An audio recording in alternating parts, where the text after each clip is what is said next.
mañana en el continente americano. Cuando atardece en Europa y cae la noche en Asia. Así despierta el continente americano y transcurre el día y la noche en el resto del mundo. La mañana. Les anuncio que Boris Johnson ha sido elegido líder del Partido Conservador y Unionista. Este es el momento en el que el Boris Johnson, de 55 años, fue anunciado como líder de los Tories en el Reino Unido. De esa manera se convertirá en el nuevo primer ministro británico. Con 66% de los votos, el exalcalde de Londres venció a su oponente, el ministro de Exteriores, Jeremy Hunt. Sin embargo, Johnson no tomará posesión de su cargo formalmente hasta el miércoles por la tarde. Este será el tema con el que daremos inicio a nuestro programa el día de hoy. En unos minutos daremos ampliación a esta noticia.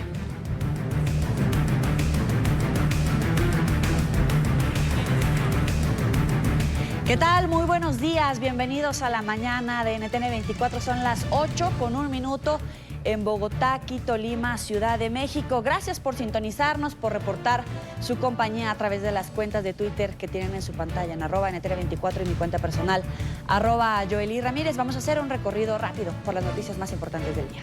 El favorito en las encuestas, Boris Johnson, fue elegido por el gobernante Partido Conservador del Reino Unido como nuevo primer ministro. El exalcalde de Londres sucederá a Theresa May en el cargo que asumirá mañana en horas de la tarde. El político de 55 años obtuvo 92.153 votos sobre 46.656 conseguidos por su contrincante, el ministro de Relaciones Exteriores, Jeremy Hunt. El divorcio de la Unión Europea será el principal reto que enfrentará al mando del país. El líder conservador tendrá la difícil tarea de convencer en Bruselas a los líderes del bloque sobre el acuerdo de salida y presentarlo nuevamente al dividido Parlamento británico.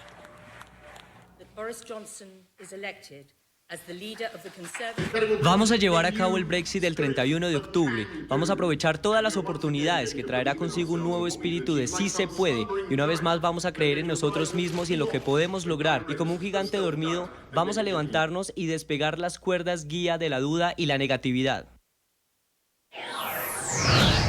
La incertidumbre se apodera del Reino Unido. El nuevo inquilino del número 10 de Downing Street tiene como tarea más urgente llevar a cabo el Brexit. Tiene dos opciones para hacerlo, con o sin acuerdo. Pero aunque parece simple, la complejidad del proceso ha dejado fuera de juego a Theresa May y David Cameron. Los expertos advierten que si el elegido primer ministro decide irse por la segunda opción y no pactar con la Unión Europea, las consecuencias serán graves. El país podría caer en recesión y la economía contraerse. A 3 años de la votación en la que con 52% a favor, el pueblo británico escogió salir de la Unión Europea, tal acción parece estar cada vez más lejos de concretarse. El divorcio estaba previsto para el 29 de marzo, pero las discrepancias en el seno del Parlamento de Reino Unido lo han hecho imposible. El también jefe del Partido Conservador deberá encargarse de la que se ha convertido en una de las principales pesadillas de todo el trámite, la salvaguarda.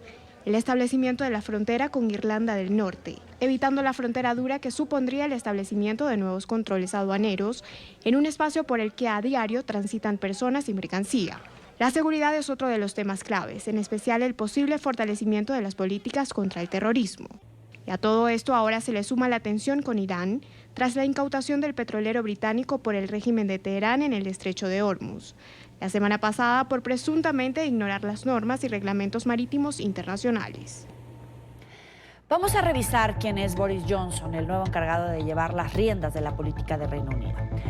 Alexander Boris de Pfeffel Johnson es un político e historiador británico. Nació en Nueva York en 1964. Miembro del Partido Conservador, fue alcalde de Londres de 2008 a 2016 y ministro de Asuntos Exteriores entre 2016 y 2018. Se convirtió en uno de los principales promotores del Brexit. Al dar a conocer su campaña para primer ministro, Johnson prometió cumplir con el resultado del plebiscito y materializar la salida de Reino Unido de la Unión Europea, con o sin acuerdo con las autoridades de Bruselas. Por sus repetidas excentricidades, los escándalos que ha protagonizado y su relación con los medios, ha sido comparado con el presidente Donald Trump.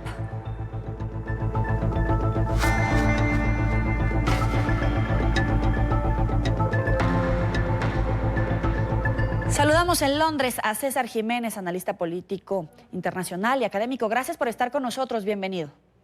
Muchas gracias por la invitación. Vamos rápido. ¿Qué se puede esperar para el Brexit? Bueno, hay muchas dudas, porque si bien la elección de Boris Johnson no fue para nada una sorpresa, la duda es ¿qué Boris Johnson fue electo? Si acaso aquel alcalde de Londres, liberal, pro inmigración, o la figura de las últimas semanas que ha dicho que con o sin acuerdo va a sacar al Reino Unido de la Unión Europea el 31 de octubre. Entonces lo que ocurre en los próximos días y en las próximas semanas en términos de quién nombra como parte de su gabinete y cuál es el tono que la adopta hacia la Unión Europea son crucial para entender qué es lo que va a ocurrir en los próximos meses. Claro, incluso muchos ministros ya han anunciado que van a renunciar y ahora él estará en el puesto de May recibiendo los golpes de la ahora oposición. Con base en que tiene un Congreso dividido, que él mismo ha dicho que el Brexit lo va a hacer por las buenas o por las malas, que podemos enfrentar un Brexit a las bravas, ¿qué es en realidad lo que puede pasar? Es muy difícil predecirlo, eso es lo primero, pero lo importante es que Boris Johnson hasta ahora ha jugado mucho con la carta de ambigüedad. Si bien él ha dicho que va a sacar al Reino Unido el 31 de octubre de la Unión Europea, también trata de un poco expresar sus credenciales como más liberal. Habiendo dicho eso, en algún momento él tiene que tomar una decisión que va a decepcionar a un importante grupo de gente. Si decide sacar al Reino Unido sin acuerdo el 31 de octubre, es muy probable que una buena parte de los diputados del Partido Conservador puedan pasar un voto de no confianza, y eso puede significar el fin de su gobierno.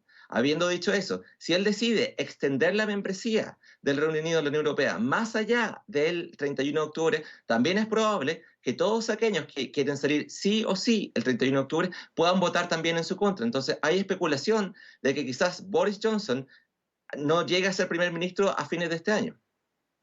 De hecho, fue muy interesante que Tony Blair ayer reunió a representantes de varios medios de comunicación y en esta conferencia, en este mensaje que ofrecía, hablaban sobre varias posibilidades, sobre referéndum, sobre el Brexit, una salida a las malas, o incluso Tony Blair advertía que la tentación de Johnson podría ser adelantar las elecciones. ¿Coincide? Sí, es muy probable. Boris Johnson es una figura muy impredecible y también es alguien que muy fácilmente se deshace de sus promesas. Hay que recordar, para darte un ejemplo, él es diputado de la zona de Uxbridge, que es donde está el aeropuerto de Heathrow, y que él decía, si en algún momento se aprueba una tercera pista de aterrizaje en Heathrow, yo me voy a lanzar en contra de las máquinas excavadoras.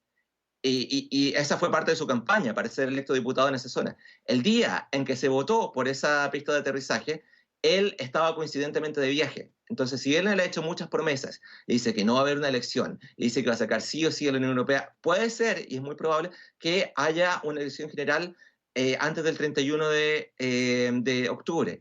Es probable que él intente hacer lo que le falló a Theresa May, que es tratar de conseguir una mayoría para poder salir de la Unión Europea con el apoyo del Parlamento. Pero hay que ver, porque él es una figura muy divisiva en este momento en el Reino Unido, no solo en Inglaterra, sino que principalmente en Escocia. Ahora, muchos medios internacionales especializados apuntan a cuáles son los temas clave para el nuevo primer ministro. Por ejemplo, en términos de seguridad y, por supuesto, la crisis en Irán. ¿Qué están calculando? ¿Qué va a hacer Boris Johnson? ¿Si sumarse a la fuerza europea o sumarse a Washington? ¿Qué se prevé?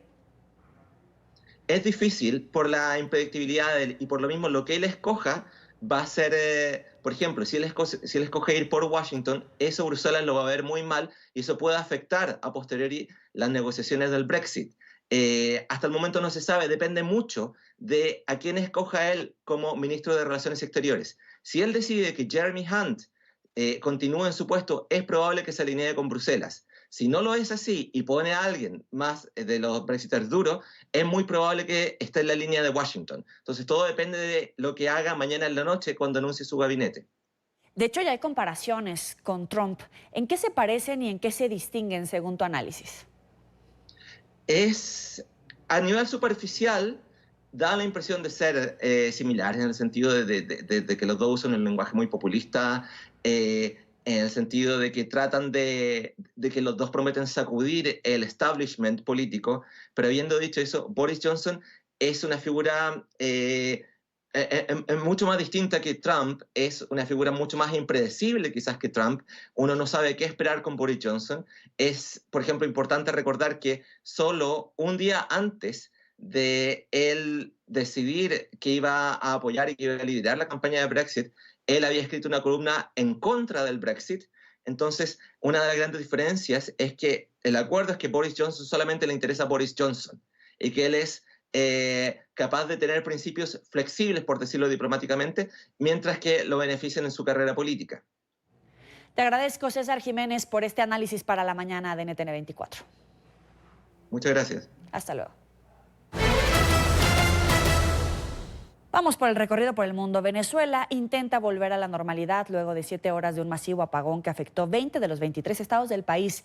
El metro de Caracas no presta servicio, mucha atención, y las actividades laborales y educativas fueron suspendidas. El régimen dice que se trató de un ataque electromagnético. NTN 24 está en el lugar de la noticia con Oliver Fernández. Oliver, ¿cuál es la situación a esta hora en la capital venezolana? Un buen día, Joely. Un gusto, como siempre, saludarte desde la capital venezolana. Bueno, la situación a esta hora es poca afluencia de vehículos en la calle, pocas personas en la calle, pues recordemos que el régimen de Nicolás Maduro sacó un comunicado en el que suspendía todo lo que son los trabajos, la administración pública, así como también las actividades escolares. Como ustedes pueden observar, así está la avenida Francisco de Miranda, una de las más importantes arterias viales de la capital venezolana. Esta avenida a esta hora, cuando acá son aproximadamente, ya te voy a decir, Joely, son las 9:19, a esta hora, pues en un día normal hay bastante afluencia de vehículos, pero las consecuencias han sido el caos en la ciudad. Recordemos que este apagón se registró aproximadamente a las 4:45 de la tarde de este lunes, hora pico, donde las personas pues se trasladaban a sus casas, a sus hogares. El metro de Caracas evidentemente no funciona sin electricidad y esto por supuesto trajo como consecuencia también el colapso del transporte público. Muchas personas tuvieron que caminar kilómetros y kilómetros para poder llegar a sus hogares. En la noche, por supuesto, ya a partir de las 10 de la noche ya no quedaba casi nadie en la calle, pues el régimen de Nicolás Maduro también sacó a algunos de los cuerpos de seguridad para tratar supuestamente de brindar seguridad a los ciudadanos. Pero es importante también resaltar lo que ha ocurrido en los hospitales. Las emergencias, por supuesto, colapsaron porque muchas personas necesitan un respirador y muchos de estos hospitales pues no cuentan con una planta eléctrica, a pesar de que hace varios meses ingresó a Venezuela parte de la ayuda humanitaria que fue controlada o fue supervisada por la Cruz Roja Internacional, pero hemos visto también a través de las redes sociales, Joely, pues muchas quejas de las personas quienes han dicho que esta ayuda humanitaria no ha llegado a los hospitales. Pero vamos a ver qué fue lo que nos dijeron estas personas este lunes en la calle, una vez que comenzó este apagón en casi todo el país. Lamentablemente no tenemos herencia. Es como si tuvieras una administración que está en el piso y todo colapsó. Tenemos un caos total en el país y nada funciona. Y este es el ejemplo que tenemos. ¿Otra vez a caminar hasta su casa? Y yo vivo en el Junquito. Nosotros vamos a llegar, yo calculo a las 10, 9 de la noche, porque tenemos que caminar hasta Yaguara o Procari. ¿Más o menos cuántos kilómetros? ¿En qué kilómetro vive usted? En el kilómetro 12. Imagínese, de aquí a allá son como 24 kilómetros aproximadamente. Realmente ya no sé ni qué hay que hacer, porque nosotros pedimos un apoyo a todo el mundo y el mundo nos está dando el respaldo. Ya negociaciones, ¿hasta cuándo vamos más negociaciones? Tenemos 20 años de negociaciones. Elecciones tras elecciones fraudulentas, entonces, de verdad. Ayuda al exterior, pero que de verdad nos oiga. Necesitamos un cambio, vamos a luchar por eso. No hace mantenimiento indebido a los servicios eléctricos, del metro de Caracas, de agua potable, ningún servicio funciona en el país por la mala administración del país. ¿Qué hay que hacer entonces? Hay que hacer un cambio drástico aquí en el país. Hay que hacer una purga, pero hay que hacer un cambio de gobierno totalmente. Cambiar no solo el gobierno, sino todo el sistema político. Mira, en realidad esto es la falta de, yo digo que de cobre de mantenimiento. Porque si todo tuviera una tarifa fija y en todos lados estuviéramos cobrando lo justo, yo creo que todo esto no estuviera pasando, porque se hubiesen hecho más mantenimiento tanto a las líneas eléctricas como al sistema hidroeléctrico, pues, que es lo que está fallando hoy en día aquí en Venezuela. Joely, en el siguiente informe vamos a revisar cómo ocurrió este apagón que dejó sin luz a casi 20 estados del territorio venezolano. Veamos. Nuevo apagón en Venezuela. Caracas y otras regiones del país quedaron a oscuras el lunes y el suministro de agua potable, así como la telefonía, colapsaban en medio del masivo apagón. El gobierno vinculó la falla a un ataque de carácter electromagnético que buscó afectar el sistema de generación hidroeléctrica de Guayana. En esa zona, al sur de Venezuela, está la central hidroeléctrica de Guri, fuente del 80% de la energía que consume el país. El líder opositor, Juan Guaidó, reconocido como presidente interino de Venezuela por más de 50 países, volvió a llamar en Twitter a protestar el martes en las calles de Caracas y acusó al gobierno de destruir el sistema eléctrico y de no tener respuestas. Los semáforos quedaron fuera de servicio en Caracas, lo que generó grandes embotellamientos, y ríos de personas caminaban ante el cierre del servicio del metro. No hay electricidad ni en Sabana Grande, ni Chacaíto, vengo a Chacao, voy hacia los lados de la ciudad de Guarenas, que tampoco hay luz, y necesito llegar antes de que oscurezca porque donde vivo no hay transporte y hay que caminar. Varios comercios cerraron al final de la tarde, impedidos para hacer cobros con tarjetas de débito y crédito, en un país donde ese método de pago es fundamental ante la rápida devaluación del bolívar y la hiperinflación. Tengo hambre, quiero comer y no hay dónde pasar la tarjeta porque no hay puntos. Y con la crisis de efectivo yo no puedo comprar un perro caliente con efectivo, ¿me entiendes? A principios de marzo, un gigantesco apagón paralizó a Caracas y el resto de los 23 estados de Venezuela durante una semana, derivando en graves fallas de los servicios de agua y telecomunicaciones y obligando a suspender la jornada laboral y las clases. El gobierno del presidente Nicolás Maduro atribuyó ese apagón a ataques terroristas contra la central hidroeléctrica de Guri y culpó a la oposición y Joely, para hoy se tiene previsto una sesión ordinaria de la Asamblea Nacional. Esta vez no va a ser en el Parlamento, en el centro de Caracas, sino en la Plaza Alfredo Sadel. El presidente encargado de Venezuela, Juan Guaidó, ha llamado a los venezolanos a que lo acompañen en esta sesión ordinaria. Hoy, cuando se cumplen 6 meses desde que asumió la presidencia interina de Venezuela. Y por supuesto nosotros vamos a estar allí para llevarles todas las incidencias y el desarrollo de esta asamblea, y seguramente también habrá un pronunciamiento por parte de los diputados a la Asamblea Nacional, quienes, entre otras cosas, pues a través de sus redes sociales han dicho que hay un solo responsable en cuanto a los apagones que se han registrado este año, que han dejado prácticamente sin luz a todo el país, y ese responsable, han dicho, es justamente el régimen de Nicolás Maduro. Es la información que nosotros podemos aportar, Joely, hasta ahora desde la capital venezolana. Volvemos contigo a la mañana de NTN 24. Gracias, muy buen día para ti. Vamos a revisar las noticias en Estados Unidos.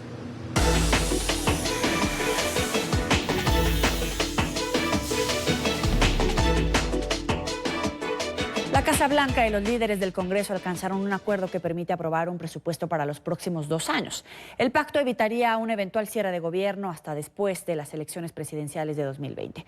Información en directo con Emiliana Molina desde Washington. Un gusto saludarte. Muy buenos días.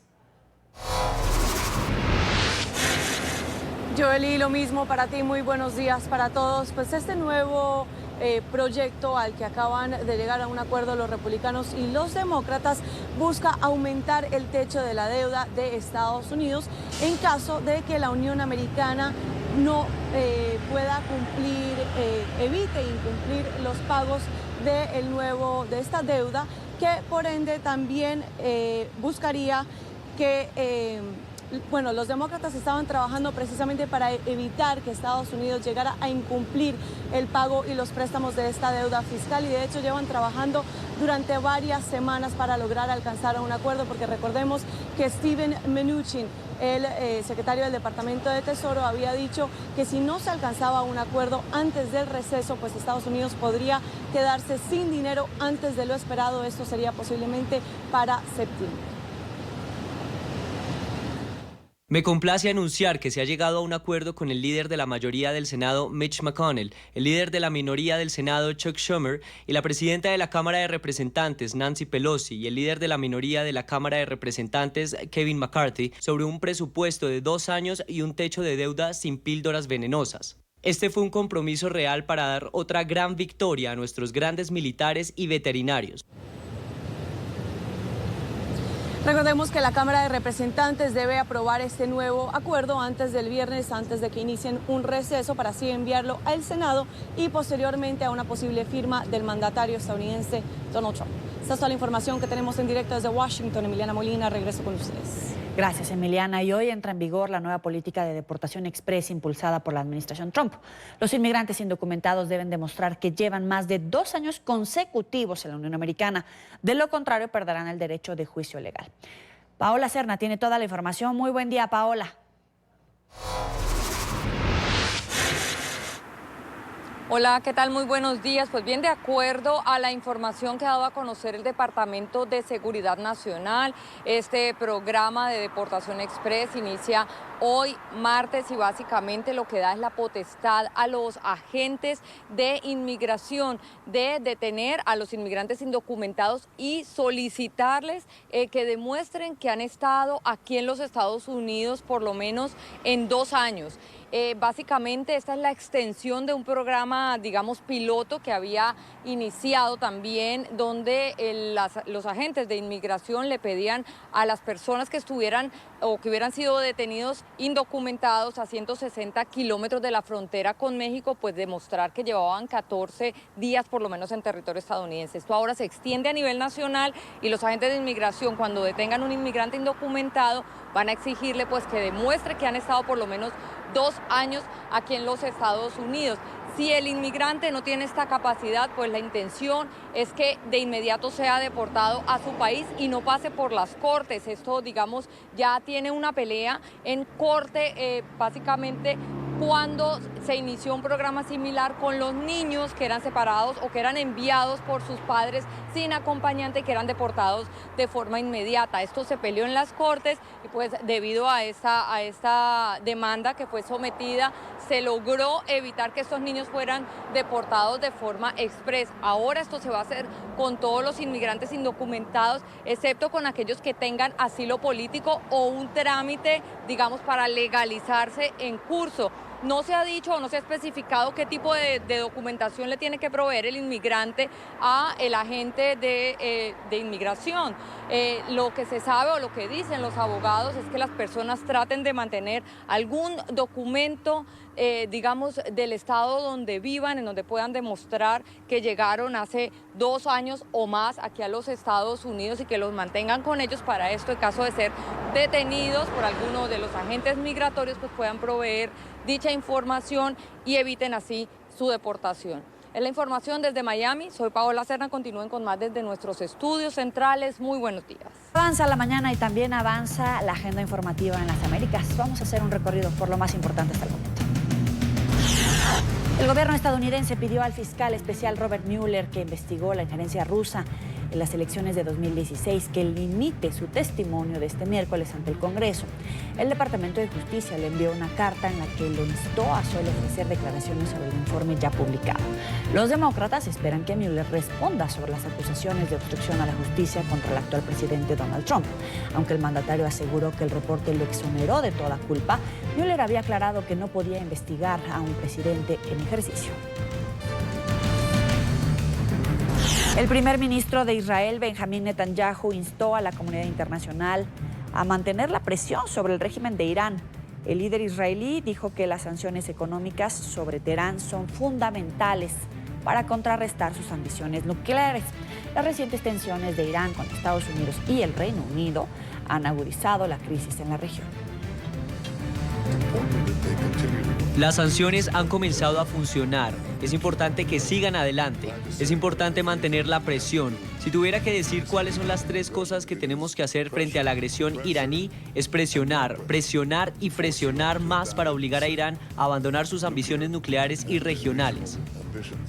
En otras noticias, vea esto, en China un valiente salvavidas salvó a 4 personas de ahogarse en tan solo 1 hora. En este video grabado por un turista se ve al hombre de camiseta azul saltar al mar. Las imágenes lo muestran atravesando las fuertes olas para socorrer a un niño a pesar de las piedras, evidentemente. El rescatista salió herido y aún así tuvo fuerza suficiente, la voluntad para sacar a otras 3 personas, incluyendo la hermana del menor rescatado, que estaban en peligro. Todos quedaron pues con los rasguños por las rocas que ustedes pueden observar en su pantalla, pero ahora lo más importante, salvar la vida de estas personas.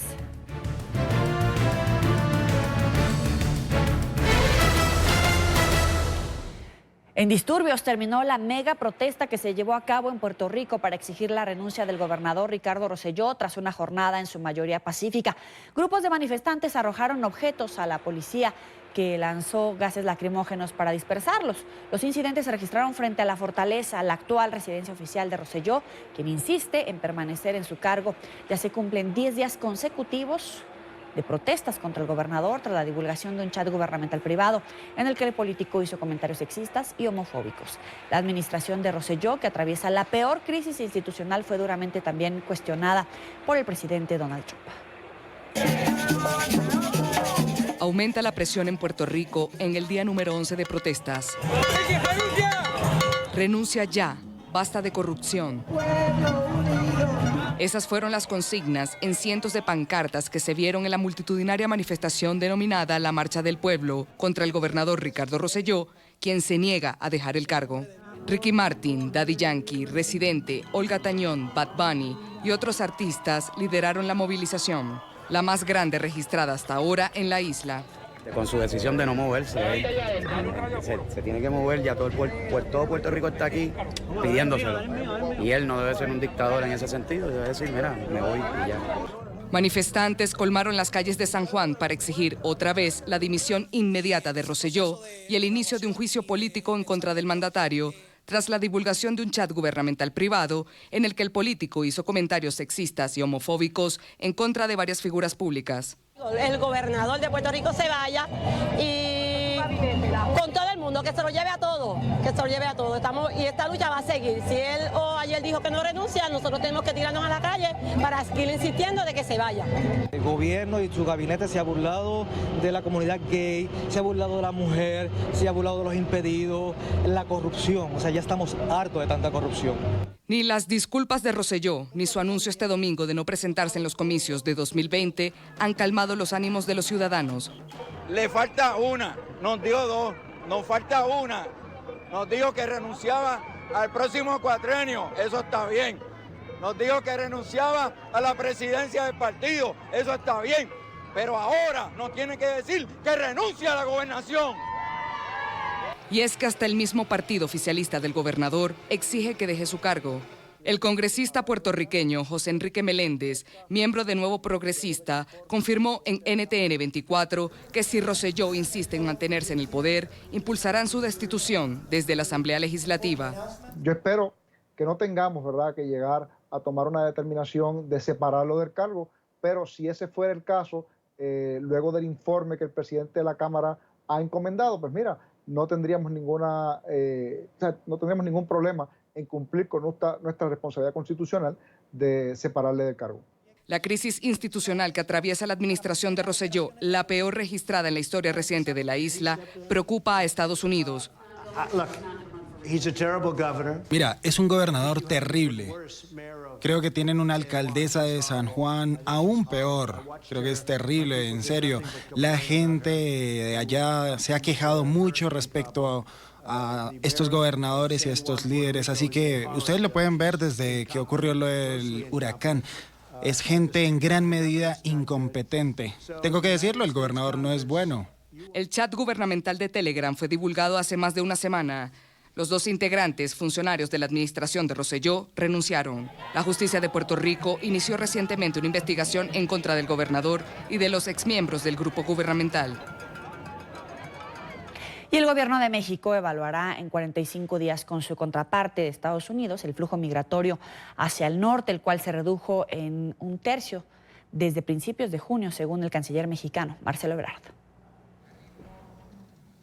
El canciller de México, Marcelo Ebrard, informó el lunes sobre los resultados en el control de flujo migratorio hacia Estados Unidos, según el acuerdo alcanzado entre ambos países el 7 de junio. Y el despliegue de la Guardia Nacional, así como la aplicación de la ley de migración, la ley correspondiente, ha llevado a que tengamos una reducción en el flujo migratorio alrededor del 36.2%. Tras reunirse el domingo con su contraparte Mike Pompeo, Ebrard hizo un balance del encuentro en el que el gobierno estadounidense agradeció los avances. Ebrard reiteró que no se abordó la posibilidad de que México se convierta en un tercer país seguro, con la obligación de tramitar todos los pedidos de asilo de los migrantes que pasan por su territorio. Y acordamos reunirnos de nueva cuenta para ese y otros temas en Washington dentro de 45 días. El Departamento de Estado aún no confirmó una cita para el 5 de septiembre, cuando se cumplen los 90 días establecidos en el acuerdo migratorio, por el cual Estados Unidos dejó en suspenso imponer aranceles de entre 5 y 25% a todas las importaciones mexicanas, a cambio de que México tomara medidas para frenar el flujo de inmigrantes hacia el norte. Ambas partes convinieron entonces que si las acciones no tenían los resultados esperados, tomarían medidas adicionales. Desde entonces, México multiplicó las detenciones y deportaciones de migrantes, principalmente familias centroamericanas. Expertos advirtieron que el descenso en la migración puede ser estacional, dadas las altas temperaturas del verano boreal en la zona. Pero funcionarios estadounidenses han afirmado que las medidas del gobierno mexicano están dando resultado. El centro de Portugal enfrentaba varios incendios forestales que iniciaron el sábado pasado. Las autoridades declararon alerta elevada en 7 regiones y pidieron que España les ayudara enviando lanzadores de agua para luchar contra las llamas que se avivaron a causa de los vientos.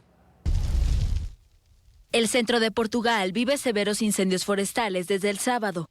El lunes, las autoridades pidieron a España que enviara 2 aviones lanzadores de agua para luchar contra las llamas que se avivaron por la noche a causa de los vientos. 7 regiones fueron declaradas en alerta elevada por los incendios. Por la mañana, los bomberos anunciaron que habían contenido las llamas al 90%. Los fuegos dejaron hasta el momento más de 3 decenas de víctimas, entre heridos, quemados o intoxicados por humo. 8 son bomberos. La policía investiga las causas de los incendios forestales, pues las autoridades se han cuestionado cómo puede ser que 5 incendios de dimensiones tan significativas hayan empezado en lugares tan cercanos. Un sospechoso de 55 años fue detenido el domingo por haber iniciado el fuego cerca de Castelo Branco. Portugal vive bajo el recuerdo de los pavorosos incendios de junio y octubre de 2017 en el centro del país, que causaron la muerte de 114 personas en total. Más de 250.000 hectáreas de bosque fueron víctimas de incendios en toda Europa entre enero y abril de 2019. Con lo que es noticia a esta hora. El favorito en las encuestas, Boris Johnson, fue elegido por el gobernante Partido Conservador del Reino Unido como nuevo primer ministro. El exalcalde de Londres sucederá a Theresa May en el cargo, que asumirá mañana en las horas de la tarde. El político de 55 años obtuvo 92.153 votos sobre 46.656, conseguidos por su contrincante, el ministro de Relaciones Exteriores, Jeremy Hunt. El divorcio de la Unión Europea será el principal reto que enfrentará al mando del país. El líder conservador tendrá la difícil tarea de convencer en Bruselas a los líderes del bloque sobre el acuerdo de salida y presentarlo nuevamente al dividido Parlamento británico. Vamos a llevar a cabo el Brexit del 31 de octubre. Vamos a aprovechar todas las oportunidades que traerá consigo un nuevo espíritu de sí se puede. Y una vez más vamos a creer en nosotros mismos y en lo que podemos lograr. Y como un gigante dormido, vamos a levantarnos y despegar las cuerdas guía de la duda y la negatividad. El presidente de Estados Unidos, Donald Trump, amenazó esta mañana a Guatemala por, según dijo, no cumplir con el acuerdo para ser un tercer país seguro que establece que los solicitantes de asilo que viajan a través de un tercer país en su ruta a la Unión Americana primero deben buscar refugio ahí. Al igual que lo hizo este año con México, Trump advirtió que impondría aranceles a los productos guatemaltecos que entren a la Unión Americana si no se cumplen sus demandas. El mandatario estadounidense acusó a la nación centroamericana de enviar a migrantes indocumentados hacia su país, algunos, según él, con antecedentes penales. Guatemala, que ha estado formando caravanas y ha enviado a Estados Unidos a un gran número de personas, algunas de ellas con antecedentes penales, ha decidido romper el trato que tenían con nosotros sobre un tercer país seguro. Estábamos listos, ahora estamos analizando el veto, los aranceles, las tarifas de remesas o todo lo anterior. Guatemala no ha sido buena. La gran cantidad de dólares de los contribuyentes estadounidenses que se destinaron a ellos fueron eliminados hace 9 meses. Un nuevo apagón en Venezuela dejó sin electricidad a 20 de los 23 estados, más del 70% del país. La falta de luz también afectó a la mayoría de Caracas, la capital. El régimen de Nicolás Maduro denuncia un supuesto ataque electromagnético como origen del corte, mientras que expertos reiteraron que la falta de mantenimiento de las redes es la real causa. Solo después de 7 horas de oscuridad, el servicio empezó a restablecerse, aunque en algunas zonas advierten que permanecen sin el suministro. NTN 24 habló con algunos de los afectados. No le hace mantenimiento debido a los servicios eléctricos del metro de Caracas, de agua potable. Ningún servicio funciona en el país por la mala administración del país. ¿Qué hay que hacer entonces? Hay que hacer un cambio drástico aquí en el país. Hay que hacer una purga, pero hay que hacer un cambio de gobierno totalmente. Cambiar no solo el gobierno, sino todo el sistema político. Si todo tuviera una tarifa fija y en todos lados estuviéramos cobrando lo justo, yo creo que todo esto no estuviera pasando, porque se hubiesen hecho más mantenimiento tanto a las líneas eléctricas como al sistema hidroeléctrico, pues, que es lo que está fallando hoy en día aquí en Venezuela. Este martes, Juan Guaidó, presidente encargado de Venezuela, cumple 6 meses de asumir las competencias del Poder Ejecutivo. Ante una multitud reunida en la capital, Caracas, el 23 de enero de este año, juramentaba el cargo. Dijo que asumía las competencias del Poder Ejecutivo ante la usurpación del poder por parte de Nicolás Maduro. Guaidó convocó para hoy una asamblea en la calle. ¡No tenemos miedo! Inundaciones repentinas se registraron en Nueva York y Nueva Jersey tras las lluvias que azotaron la zona en las últimas horas. Varias calles se vieron afectadas por inundaciones y cerca de 250,000 personas no tienen electricidad. El alcalde Bill de Blasio informó que está en funcionamiento un comando de emergencia de la ciudad y que hay albergues para quien los necesite.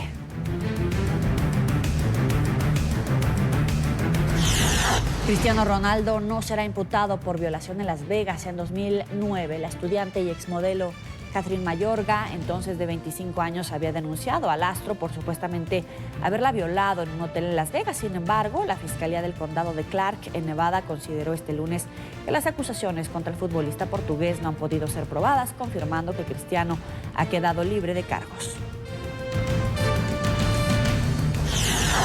La policía de Canadá divulgó estas imágenes en las que se aprecia al ciudadano australiano Lucas Fowler y a su novia estadounidense Chynna Dees. Ambos fueron hallados esta semana sin vida en una vía remota de la provincia de Columbia Británica por las autoridades.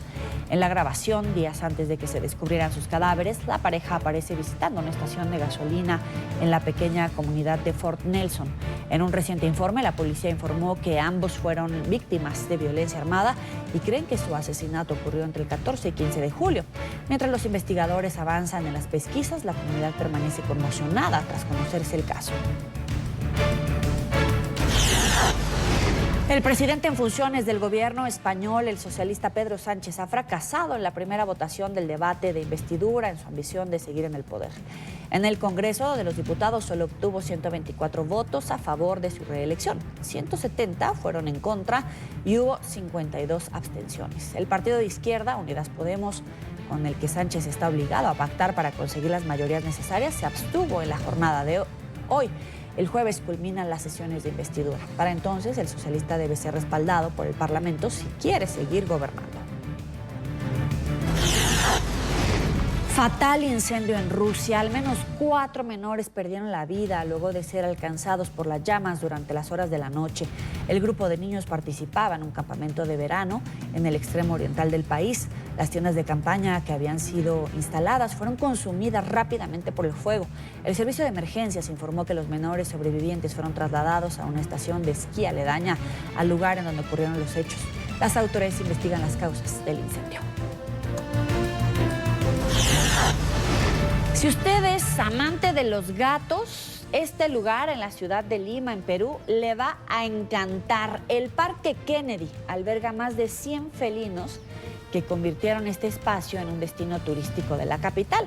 Sentarse a leer un libro mientras los acarician o tomarse fotografías con los gatos son algunas de las actividades que decenas de turistas realizan a diario. El parque está ubicado en el distrito de Miraflores y está abierto a las 24 horas al día, excepto si usted es alérgico, mejor por ahí ni se pare.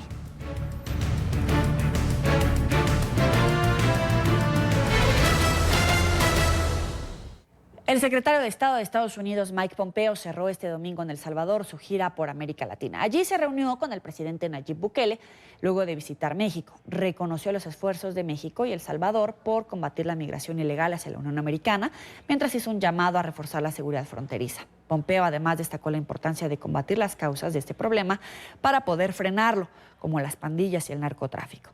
El jefe de la diplomacia estadounidense visitó también Ecuador y Argentina. El secretario de Estado estadounidense Mike Pompeo cerró el domingo su gira latinoamericana. El jefe de la diplomacia reconoció los esfuerzos de México y El Salvador para frenar la migración ilegal, un tema central para el gobierno de Donald Trump. Pompeo se reunió en privado con el canciller Marcelo Ebrard en la capital mexicana. Allí agradeció a México los avances en disminuir el flujo de personas indocumentadas, en vísperas de que venza un plazo fijado por Washington a esos efectos.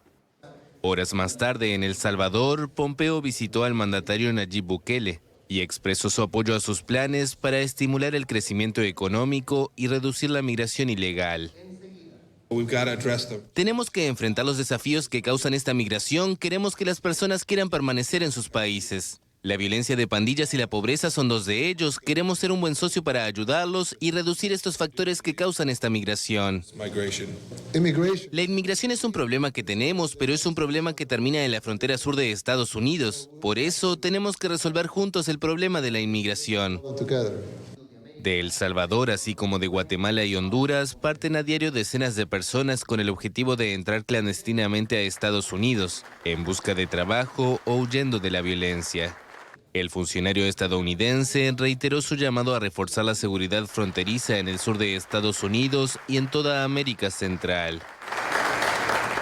Vamos a saludar en Ciudad de México a Hannah Nelson, exdiplomática del Departamento de Estado de Estados Unidos y analista experta en política exterior del país. Como siempre, me da un gusto saludarte ahora en Ciudad de México. Hannah, bienvenida.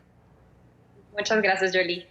En realidad, ¿en dónde estamos parados? Porque concluyó esta reunión de Pompeo con Marcelo Ebrard y ayer la Cancillería mexicana reiteraba que por ahora no había un avance en la intención de Donald Trump de imponer aranceles a productos mexicanos, porque esta primera evaluación de los 45 días para evitar los aranceles había sido fructífera, una buena reunión, pero hoy hay noticias diferentes. Primero, ¿dónde estamos parados en realidad? Pues ya han pasado los 45 días, podríamos ver, porque esos plazos se distenden, ¿no? Hay otros 45 días y eso va a continuar probablemente hasta el próximo año, hasta las elecciones, porque al final de cuentas el tema migratorio es un tema electoral, político electoral para el presidente Trump. Entonces, lo que vamos a ver en el próximo año es esa constante avaliación de cómo va México y cómo va Centroamérica en general en cohibiendo el tráfico de migrantes hacia Estados Unidos. Pero ya nos han dicho en México que México ha hecho un buen trabajo, y la verdad es que sí, en retornar todos los migrantes a Centroamérica.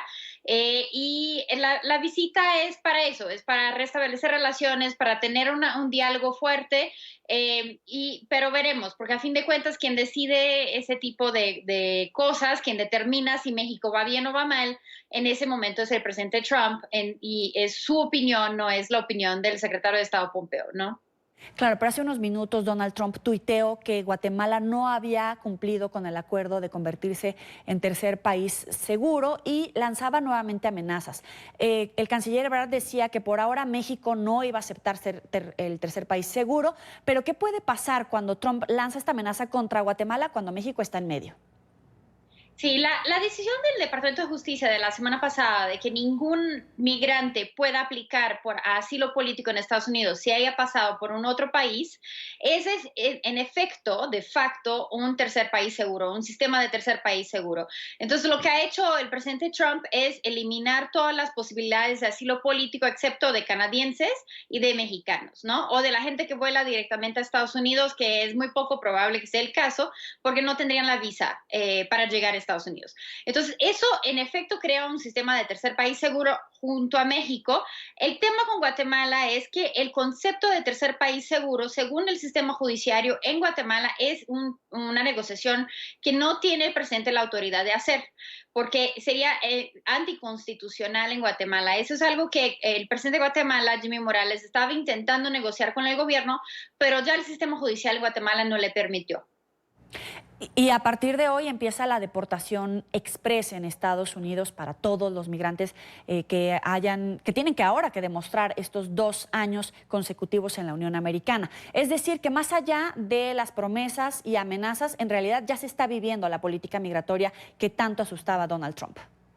Ya se está viviendo, ya se están separando los niños, ya se está mandando la gente sin ningún proceso judicial. Entonces, es muy probable que manden americanos, porque no hay un proceso de determinación si la persona es o no es un migrante ilegal, más allá de checar papeles. Pero si por uno o por otra no trae sus papeles con ellos, pueden confundir un migrante ilegal o un migrante indocumentado con un migrante legal.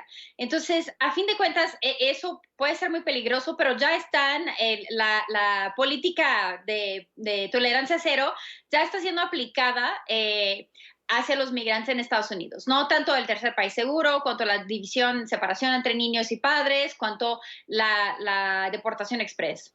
Te agradezco, Hannah Nelson, por este análisis para la mañana. Muchas gracias, Joely. Hasta luego. Gracias a todos por su sintonía con la mañana de NTN 24. Ya viene